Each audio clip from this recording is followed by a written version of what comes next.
আমাদের এই পার্কিংটার মধ্যে মোটামুটি 125 সিসির কোনো বাইক কি আসলে আছে?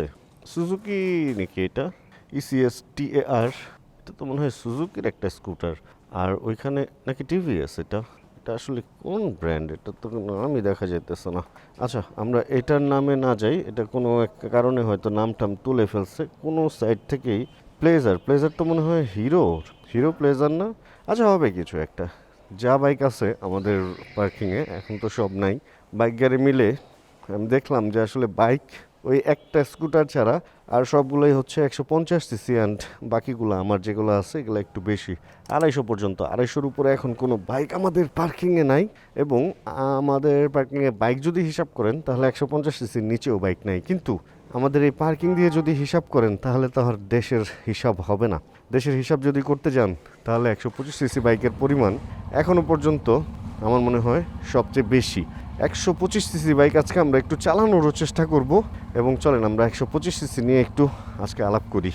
বাংলাদেশ দিয়ে যদি আমরা হিসাব করি তাহলে আমার কাছে যেটা মনে হয় 125 সিসি বাইক মনে হয় সবচেয়ে বেশি সেল হয় বাংলাদেশে। অ্যান্ড নট অনলি বাংলাদেশ, আপনি যদি আশপাশের দেশগুলো নিয়েও চিন্তা ভাবনা করেন বা একটু চিন্তা করেন আর কি, তাহলে ইন্ডিয়াতেও আমার মনে হয় 110-125 সিসি বাইকই আপনি খুঁজলে সবচেয়ে বেশি পাবেন। আর নেপালের কথা আমি জানি না, আমি নেপাল যাই নাই। তবে নেপালের ব্যাপারটা হচ্ছে ট্যুরিস্ট কান্ট্রি, তো ট্যুরিস্ট কান্ট্রির ব্যাপারটা আলাদা। এখন আমাদের কক্সবাজারকে দিয়ে একটু চিন্তা করেন, আমাদের কক্সবাজারে বাইক ভাড়া পাওয়া যায়, অ্যান্ড ওইখানে যদি হিসাব করতে যান যে কোন বাইক বেশি, দেখবেন 150 সিসির বাইক সবচেয়ে বেশি। কারণ এটা হচ্ছে একটা কমন বা জিরো, মানে একদম কেন্দ্র যে ধরে, যেখান থেকে ওটাকে কেন্দ্র ধরা যায় হচ্ছে 150 সিসি। এটা ওয়ার্ল্ড ওয়াইড যেখানের কথাই আপনি বলেন না কেন। এখন ইউরোপ আমেরিকা ভাই আমি যাই নাই, আমি ওইটার কথা বলতে পারবো না। আমি আমাদের এশিয়া বা এই সাইডটার যেই ব্যাপার এটা নিয়ে বলতে পারবো। 125 সিসি বাইকের চাহিদা সবচেয়ে বেশি হওয়ার কারণ হচ্ছে এই যে দেখেন সামনে একটা 125। এটার কারণ হচ্ছে এই বাইকে ফুয়েল কম খরচ হয় এবং অল্প ফুয়েলে অনেক চালানো যায়। এই বাইকে বেশিরভাগ ক্ষেত্রেই দেখা যায় যে ড্রাম ব্রেক দুইটা না থাকলেও একটা তো থাকেই, অ্যান্ড এবিএস একটু কমই থাকে, খুব অল্প কিছু বাইকে এবিএস আসছে। অ্যান্ড অন্যান্য আধুনিক ফিচার্সগুলোও একটা দুইটা ছাড়া অন্য কোনো বাইকে পাবেন না 125 সিসিতে। তো যে কারণে বাইকের দাম কম হয়। তাহলে একটা বাইকের দাম কম, একটা বাইক তেল কম খায়, একটা বাইকের রেগুলার মেনটেনেন্স কম, এই তিনটা জিনিস যদি কম হয় তাহলে কোন জিনিসটা বেশি হয়? মানুষের ক্রয় ক্ষমতার মধ্যে থাকার যে ব্যাপারটা, ওই জিনিসটা বেশি হয়। তো এই সমস্ত কারণেই হচ্ছে 125 সিসি বাইক আমার মনে হয় যে আমাদের এই সাইডে খুব পপুলার। মানে যারা হচ্ছে হিসাব করে বাইক চালায়, যারা জীবনের প্রয়োজনে বাইক চালায়। আর এই যে একটা জিনিস দেখেন, এক হাতে মোবাইল ফোন এক হাতে সাইকেল চালাইতেছে, এই জিনিসটা খুবই রিস্কি। কুরিয়ার সার্ভিস এনে উবার পাঠাবে বাইক এসে, এই ব্যাপারটা এত লোকাল হয়ে যাইতেছে বাইক অ্যান্ড সাইকেল। এটা যেমন সুবিধা পাইতেছি তেমন অসুবিধাও আমাদের দিকে ধেয়ে আসতেছে, ধেয়ে। যাই হোক, আমরা এই রাস্তা থেকে বিদায় নিব কিছুক্ষণের মধ্যে। আমরা এখন খুঁজবো হচ্ছে একটা 125 সিসি বাইক, অ্যান্ড তারপরে গিয়ে আমরা 125 সিসি নিয়ে আপনাদের সাথে আরেকটু ডিটেইলে কথা বলার ট্রাই করব। কয়েকদিন প্রচণ্ড পরিমাণ রোদ উঠছে, রোদের কারণে কীরকম অদ্ভুত লাগে স্কিন। দেখেন হাত দিলে সুন্দর, হাত খুললে চামার চামার লাগে। যাই হোক, যেখানে ছিলাম এক্সট্রিম 125 একটা ম্যানেজ করছি, অ্যান্ড এই এক্সট্রিম 125 নিয়ে এখন রাস্তায় নামবো। এটা একটু মডিফাইড দেখাইতেছি, রাস্তায় বের করে দেন আপনাদেরকে এটার রূপ দেখাইতেছি। এটা অদ্ভুত একটা বাইক। ওকে, এক্সট্রিম 125 আমরা ব্যবস্থা করতে পারছি, আর এটা একটু অদ্ভুত রূপে সাজানো। আমি বাইকটা চালাই একটু, তারপরে আপনাদেরকে দেখাইতেছি যে কী অদ্ভুত রূপে সাজানো। মানে এটা দেখি খোলা, এখানে একটা লুকিং গ্লাস আছে খুব অদ্ভুত শেপের। এই গ্লাসগুলো যে মানুষ লাগায় এগুলাতে কতটুকু পিছনে দেখতে পারে এটা নিয়ে আমি একটু সন্দিহান। আর হরিণের মতো শিং আছে, এগুলো সামনে থেকে আপনাদেরকে দেখাইতে হবে। আর এই বাইকটা নিয়ে অনেক জল্পনা কল্পনা, অনেক রকম অনেক কথা ছিল, অনেক রকম সুবিধা অনেকে পাইছে, যেমন ওরকম অনেক রকম অসুবিধাও ফেস করছে এই বাইকটা নিয়ে। এখন মোটামুটি মার্কেটটা স্টেবল, অ্যান্ড এই মডেল নিয়ে আমরা আজকে কথা বলবো না। আসলে এই এক্সট্রিম 125 এটা নিয়ে অনেক ভিডিও বানানো হয়েছে। যদি এটা নিয়ে কারো কোনো প্রশ্ন থাকে করে রাখেন, আমি পরবর্তীতে অন্য কোনো ভিডিওতে আপনাদেরকে এক্সট্রিম 125 নিয়ে কথা বলবো। আজকে আমরা কথা বলবো মূলত 125 সিসি বাইক নিয়ে। 110 এবং 125 এই সিসির বাইকগুলো বেশিরভাগই হয় হচ্ছে 4 গিয়ারের বাইক, হ্যাঁ 4 গিয়ারেরই বেশি হয়। অ্যান্ড বেশিরভাগই মানে সিসি কম হওয়ার কারণে পারফরমেন্স ইঞ্জিন এই বাইকগুলোতে থাকে না, এই কারণে অয়েল কুলও থাকে না। নর্মাল 1 লিটার ইঞ্জিন, 1 লিটারের একটা ইঞ্জিন থাকে। 1 লিটার বলতে ওই লিটার না, 1 লিটার ইঞ্জিন অয়েলের একটা ইঞ্জিন থাকে আর কি। এই গ্রিন টাওয়ার হয়েছে সামনে। তো ওই সার্বিক সব দিক থেকে এই বাইকগুলোর দাম কম হয়। এখন 2টা বাইক যেগুলো একটু আধুনিক ফিচার্স সহ আসছে, এর মধ্যে KTM 125, ওইটা বেশ আধুনিক ছিল, dual channel ABS and 6 gear. ওটা আসলে যে টার্বো ইঞ্জিন টাইপের, বেশ পাওয়ারফুলভাবে ওই ইঞ্জিনটা বানানো, 125 সিসি হইলেও অ্যান্ড লিকুইড কুল টুল দিয়ে। দামও তো ধরেন অস্ট্রিয়ানটা কিনতে গেলে নাকি 4.5-5 লাখ টাকার মতো ছিল এরকম শুনছি, আর ইন্ডিয়ানটা কিনতে গেলেও দেখা গেছে 3.5 বা এর উপরেই মনে হয় দাম ছিল এরকমটা। তবে সার্বিক যদি সব দিক থেকে একটা ইন জেনারেল মানে নর্মালি একটা করেন, হিসাব করেন, তাহলে 125 সিসি বাইকের দাম বা 110 থেকে 125 সিসি বাইকের দাম 1 লাখের আশপাশ থেকে, 1 লাখ না কিন্তু 1 লাখের আশপাশ থেকে মোটামুটি 1.5 লাখ বা 2 লাখের মধ্যে, 2 লাখ না 1.5 লাখের আশপাশেই দামগুলা হয়। খুব বেশি টাকা খরচ করতে হয় না। তো যে কারণে হচ্ছে সবাই এই বাইকগুলা পছন্দ করে। আর বাইকের ব্যাপারটা দেখেন, আমাদের গ্যারেজ দিয়ে আজকে যদি উদাহরণ দেই, আমাদের গ্যারেজে যারা বাইক চালায়, যারা বাইক রাখে, তারা বেশিরভাগই হচ্ছে শৌখিন বাইকার। অ্যান্ড জীবনের প্রয়োজনে যেমন বাইক চালায়, ঠিক ওরকম শৌখিনতার ব্যাপারটাও মনের ভেতরে আছে। তো আপনার যখন শৌখিনতা থাকবে, তখন আপনি চিন্তা করবেন খরচটা একটু বেশি হইলেও যাতে আপনার শখের জিনিসটা আপনার কাছে থাকে। তো 150 সিসি বাইকটা হচ্ছে ওরকম শৌখিন। তো ওইটা মানে মানুষ একটু টাকা বেশি করে খরচ হইলেও ওইটা কিনে, কারণ কি ওটা চালাইলে দেখা গেছে যে একটা মনের শান্তিও হইলো, আবার ওই বাইকের যে শখটা, ওই শখটাও পূরণ হইলো। তবে 125 সিসি বাইকে কখনোই খারাপ বলা যাবে না। আপনি এখনও যদি কোনো একটা রাস্তার মোড়ে দাঁড়ান এবং হিসাব করেন যে কোন বাইকটা সবচেয়ে বেশি, কোনো বাণিজ্যিক এলাকায় যদি দাঁড়ান, তাহলে দেখবেন যে 125 সিসি বেশি। এখন 300 ফিট গিয়ে যদি আপনি শুক্রবারে ওই যে যখন সবাই টানাটানি করতে যায় ওই দিন যায় দাঁড়ান, তাহলে অবশ্যই বিভিন্ন হায়ার সিসি বা 150 সিসি স্পোর্টস বাইক এগুলাই বেশি দেখতে পাবেন। তো বাইক কিনতে গেলে আমরা এইভাবেই হিসাবটা বা বিবেচনা করি যে আমাদের বাজেট কতটুকু, অ্যান্ড রেগুলার বাইকের পিছনে আমরা কতটুকু খরচ করব, বা কোন বাইকটা আমরা কি পারপাস ব্যবহার করব। তো ওই সার্বিক দিক চিন্তা ভাবনা করলে 125 সিসি তখনই জয়ী হয়ে যায় যখন হচ্ছে আপনার একটা ফুয়েল এফিসিয়েন্সি সহ একটা অল্প দামি বাইক দরকার, budget friendly and fuel efficiency. এই জিনিসগুলো যখন চিন্তা করবেন, তখন দেখবেন যে আসলে 125 জিতে যাবে।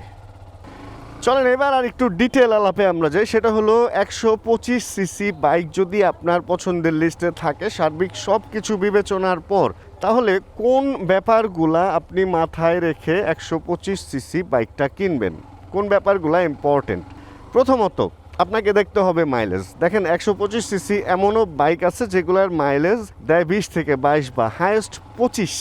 এখন ওই বাইক যদি আপনি কিনেন, তাহলে অবশ্যই ওই বাইকটা আপনার ইউজার ফ্রেন্ডলি হবে না, আপনার খরচ বাঁচাবে না।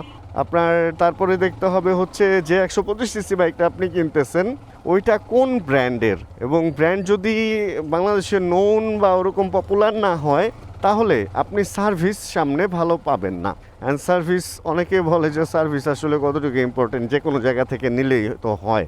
একটা বাইকের ইঞ্জিনের একটা ওয়ারেন্টি পিরিয়ড থাকে, একটা বাইকের বেশ কিছু জিনিসের ওয়ারেন্টি পিরিয়ড থাকে। এই জিনিসগুলো যদি আপনি জেনে কিনেন, তাহলে আপনি দেখবেন যে আসলে ওই 2 বছর 5 বছর বা 1 বছর বা যত বছরই হোক, ওই টাইমটা সার্ভিসটা খুবই ইম্পর্টেন্ট। অ্যান্ড যদি ভালো সার্ভিস কোনো ব্র্যান্ড না দেয়, তাহলে আপনি 1.5 লাখ টাকা খরচ করে একটা বাইক কিনলেন, অ্যান্ড সার্ভিস ভালো পাইলেন না, পরে গ্যারেজেই পরে থাকতে হলো, তাহলে এটা একটা প্রবলেম।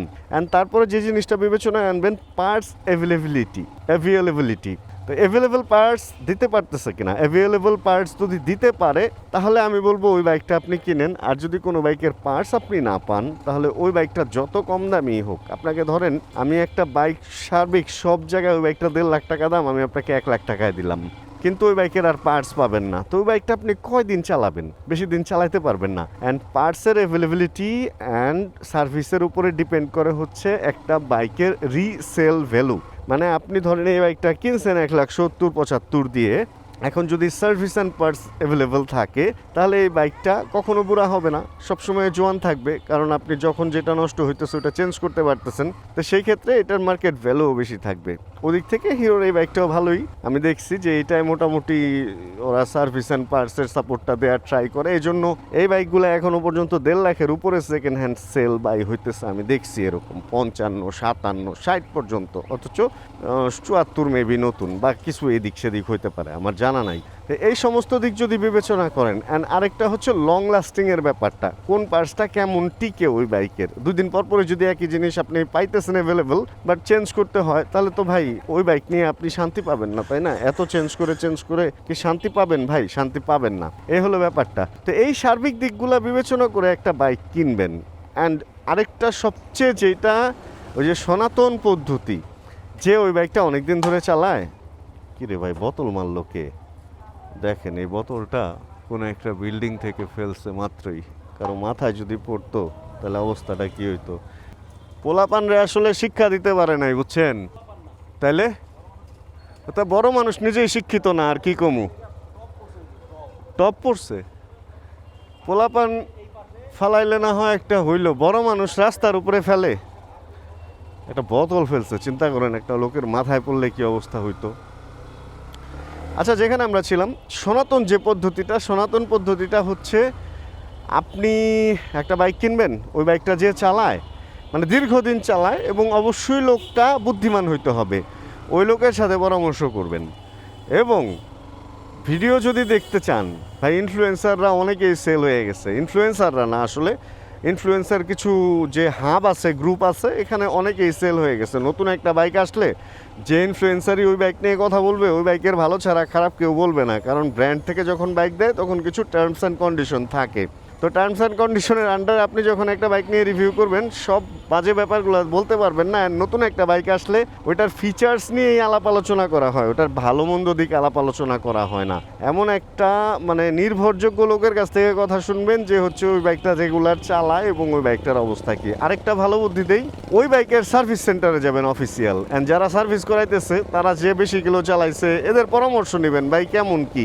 1-2 দিন দেন না একটা বাইক কেনার আগে, এতগুলা টাকা খরচ করবেন, 1-2 দিন দিবেন না, তো 1-2 দিন দিয়ে এই জিনিসগুলো যাচাই বাছাই করে নেন যে আসলে ওই বাইকটা কেমন। তবে একটা কথা আমি বলবো ভাই, কিছু গোরা বাইকিং গ্রুপ অ্যান্ড গোরা বাইকার আছে যারা যে বাইকটা চালায় ওই বাইকের বাইরে আর কোনো বাইকই তাদের কাছে ভালো না। তো ওই রকম লোকের কাছ থেকে শুনেন না, তাহলে আপনি পাজল হয়ে যাবেন, মনে হবে যে ওই বাইক বিশ্ব সেরা, আসলে কোনো বাইকই বিশ্ব সেরা না। যেমন আপনি এই হিরোর বাইক চালাবেন, হিরোর সার্ভিস সেন্টারে যা দেখবেন যারা বাইক সার্ভিস করাইতেছে তারা আসলে বাইকটা নিয়ে হ্যাপি কিনা, বাইকে কি প্রবলেম পায়, তাহলে আপনি ওই বাইকটা সম্পর্কে জানতে পারবেন। ইয়ামাহাতে যাবেন, সুজুকিতে যাবেন, যে ব্র্যান্ডের বাইক আপনার পছন্দ, এভাবে একটু যাচাই বাছাই 1-2 দিন করে দেন ডিসিশন নেন। নিজের বুদ্ধিতে ফকির হওয়া ভালো অন্যের বুদ্ধিতে হিরো হওয়ার চেয়ে, এই কথাটা আমি বলবো। যাক, আমরা 125 সিসি বাইক থেকে তাহলে বিদায় নিই। আচ্ছা, আরেকটা ব্যাপার, এই বাইকটা তো দেখাবো বলছিলাম যে একটু অদ্ভুতভাবে সাজানো হয়েছে, দেখাইলাম তো না। দেখেন এখানে একটা উইংলেট লাগানো হয়েছে, যেটা অনেকে R15 ভার্সন 3-তে আগে লাগাইতো। অ্যান্ড এই উইংলেটের সাথে এখানে চোখও দেওয়া হয়েছে ডিআরএলটা থেকে, এই কারণে এগুলা জ্বলে, আর এদিকে এগুলা চেঞ্জ করা হয়েছে। এই কারণে বাইকের লুকসটা পুরো হরিণ একটা কালো কালো ডেভিল একটা ভাব বাইকটার মধ্যে কিন্তু চলে আসছে। শেষ মোটামুটি আমাদের রাইডিং। অ্যান্ড একটা মজার ব্যাপার আপনাদেরকে বলি, সেটা হচ্ছে যারা 125 সিসি বাইক কিনবে তারা আসলে না বুদ্ধিমান, কারণ তখনই মানুষ 125 সিসি বাইক কিনে যখন মানুষের জীবনের প্রয়োজনটা বেশি থাকে।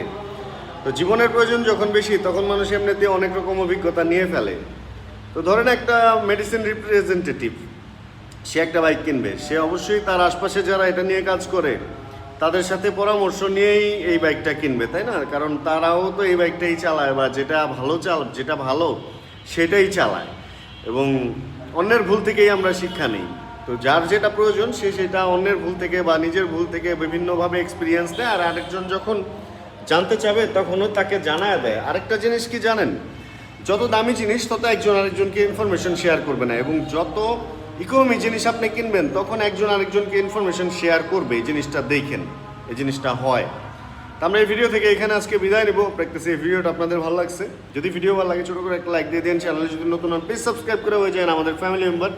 জানাবেন কে কোন জায়গা থেকে ভিডিও দেখছেন, আর যতক্ষণ পরবর্তী ভিডিও নিয়ে আমি না আসতেছি ততক্ষণ ইনশাআল্লাহ আমরা থাকবো ভালো, আমরা থাকবো সুস্থ এবং করতে থাকবো চিল ইনশাআল্লাহ। Chill bro.